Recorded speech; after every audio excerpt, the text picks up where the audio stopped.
तो हमारे बच्चे पढ़ेंगे, समाज विकसित होगा और ये समाज को जिस ऊंचाई पर ले जाएंगी वो कुछ देखने लायक होगा। हम सबसे बेहतर ऊंचाई पर ये लड़कियां लेकर के हमारे समाज को जाएंगी।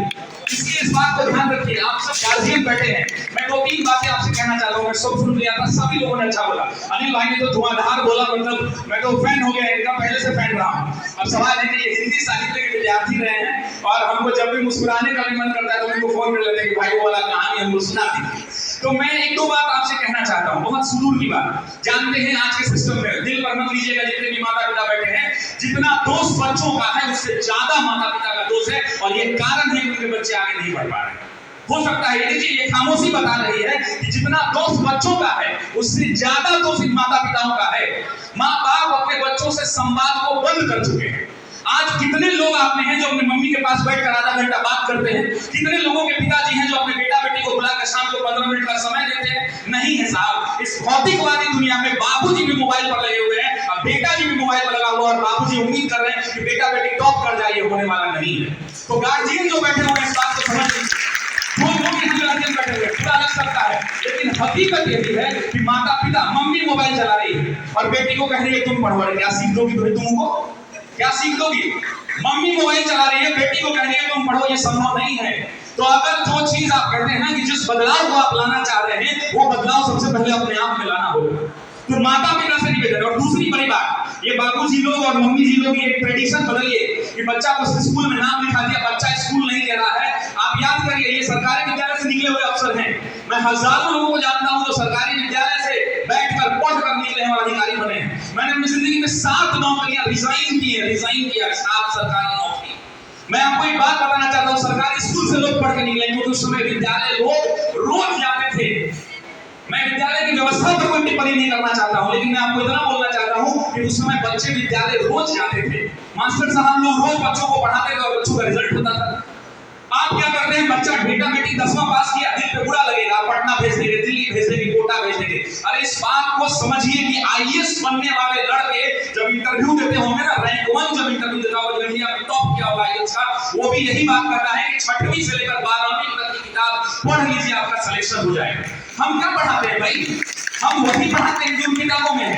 वही फिजिक्स में सर ने एग्जांपल दिया, लाइट, वही लाइट दोबारा पढ़ाई जाती है। वहीं से हम नोट्स बनाते हैं, वहीं से आप जिस किताब को उठा लीजिए, मैं दावा करता हूं जिस किताब को जो स्टैंडर्ड बुक से आप उसको उठा लीजिए उसमें से 30% कंटेंट ऊपर होगा।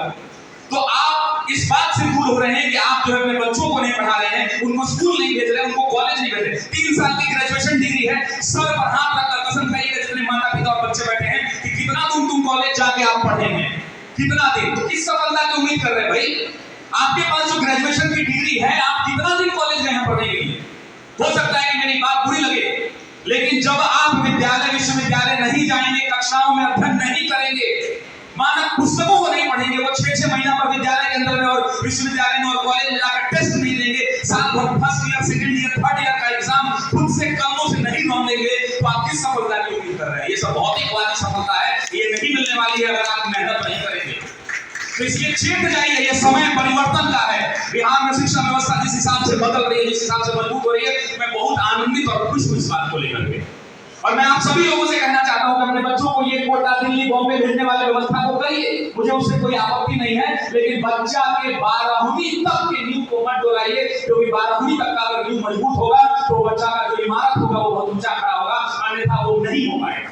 इसलिए 12वीं तक बच्चा को कहीं मत डोलाइए, अपने सामने बैठ के पढ़ाइए। कुछ लोग कहते हैं कि ऑनलाइन क्लास, अरे ऑनलाइन क्लास में वो ताकत दी है कि हमारी बहनें बैठ के पटना, दिल्ली जैसे बड़े-बड़े शिक्षकों के, अच्छे शिक्षकों की, और जो भी शिक्षक हैं उन सबकी क्लास करवाती है। ऑनलाइन की ताकत है, इस ताकत को समझिए। आप ये मत समझिए कि कोई कोर्स 1000 रुपए में दे रहा है, कोई 2000 में दे रहा है, कोई 5000 में दे रहा है, हम नहीं पढ़ सकते। आप यहाँ बैठ के पढ़िए और आप सॉल्यूशन ले सकते हैं। लेकिन प्रॉब्लम क्या है ये मैं बताता हूँ। ऑनलाइन क्लास का सबसे बड़ा प्रॉब्लम क्या है कि माँ बाप ढील दे दिया। आप लोग कहते हैं सर माँ बाप पे पढ़ रहे हैं, बाप हो सकता है ये बोले ढील दे दिया है। मैं बताता हूँ कि गार्जियन को करना क्या चाहिए। गार्जियन कुछ मत करे, गार्जियन कहे बेटा तुम ऑनलाइन क्लास खरीद लो और तुम्हारा ऑनलाइन क्लास का टाइम टेबल क्या है हमको बता दो। ऑनलाइन क्लास का टाइम टेबल होता है भैया, पहली क्लास को 10 बजे से 12 बजे तक है, दूसरी 2 से 4 है, तीसरी 4 से 6 है। गार्जियन को टाइम तक नहीं पता अपने बच्चों का, तो क्या होगा भाई? क्या होगा? नहीं हो पाएगा कुछ। तो तो इसलिए गार्जियन को सबसे पहले बच्चों का टाइम टेबल होना चाहिए कि मेरे बच्चे का क्लास का ये टाइम टेबल हो। गार्जियन बस इतना कर दे कि आपका बच्चा उस समय पर कुर्सी पे, बच्चा घर में लेट के पढ़ रहा है, सोफा पर ऐसे सूत के पढ़ रहा है, बाबूजी का मोबाइल पर व्हाट्सएप का रील देख रहे हैं, तो बच्चा क्या करेगा? क्या करेगा? नहीं कर पाएगा आपके साहब। तो इसलिए पेरेंट्स लोगों से निवेदन है कि आप अपने बच्चों के क्लास का टाइम पता कीजिए कि आपके बच्चे ऑनलाइन में कितनी बजे से कितने बजे तक उनकी क्लास चलती है, और उसके बाद उस क्लास का टाइम कागज पर नोट करके रखिए। और अगर आप ऑफिस जाते हैं तो अपनी वाइफ से कहिए कि देखते रहना कि ये पढ़ रहा है कि नहीं पढ़ रहा है उस समय। अगर आपका बच्चा, एक बात याद रख लीजिएगा, मैं कहता हूं सिलेक्शन का एकमात्र उपाय है, अनिल भाई हमारी बात से एग्री करेंगे मुझे लगता है, सिलेक्शन एक बार में ली जा सकती है। अगर विद्यार्थी अपने उस पूरे सिलेबस को 2 बार खत्म कर दे, शुरू से लेकर अंत तक, तो एक बार में सिलेक्शन ली जा सकती है। लेकिन प्रॉब्लम क्या है ना, ये छोटी दुनिया है, ये मक्कार है लोग जो कहते हैं कि मेरा सिलेक्शन नहीं हुआ, इसलिए होते हैं क्योंकि उन्होंने कभी आज तक 100% सिलेबस नहीं पढ़ा। आप में से ईमानदारी है, अगर कसम है तो आप हाथ उठा के मुझे बताइए कि जिस भी परीक्षा की आप तैयारी करते हैं, कितने लोग हैं जिन्होंने उसका 100% सिलेबस एक बार पढ़ा हो? शायद ही हाथ एक हाथ को खड़ा होगा, एक हाथ खड़ा है इस सैकड़ों की भीड़ में, एक हाथ खड़ा, बस। ये प्रॉब्लम है, this is the main problem. लोग अपना सिलेबस कंप्लीट नहीं कर रहे हैं और उम्मीद कर रहे हैं सिलेक्शन की। नहीं हो सकता है मेरे भाई, नहीं हो सकता है। आपको अपने सिलेबस को पूरा कंप्लीट करना पड़ेगा, 2 बार, एक बार में सिलेक्शन हो जाएगा।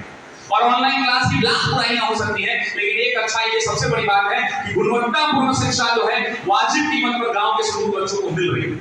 अब आते हैं दूसरी बात पर, ये महिलाएं हैं यहाँ बैठी हुई, ये स्वाध्याय लाइब्रेरी खुला है। जानते हैं लाइब्रेरी क्यों खोलना पड़ा? लाइब्रेरी इसलिए खोलना पड़ा कि हम घर में शायद वो माहौल नहीं मिल रहा होगा। लाइब्रेरी इसलिए खोलना पड़ा कि हो सकता है कि घरों में बहुत सारे लोगों के 24 घंटे बिजली ना रहती हो। लाइब्रेरी हो सकता है इसलिए खुल रहे हैं क्योंकि हो सकता है आपको जिस high internet speed online class के लिए चाहिए वो आपको घर पे ना मिल पा रहा हो। तो आप इसका सदुपयोग करें, ये एक अच्छा कदम है। बगहा जैसे शहर में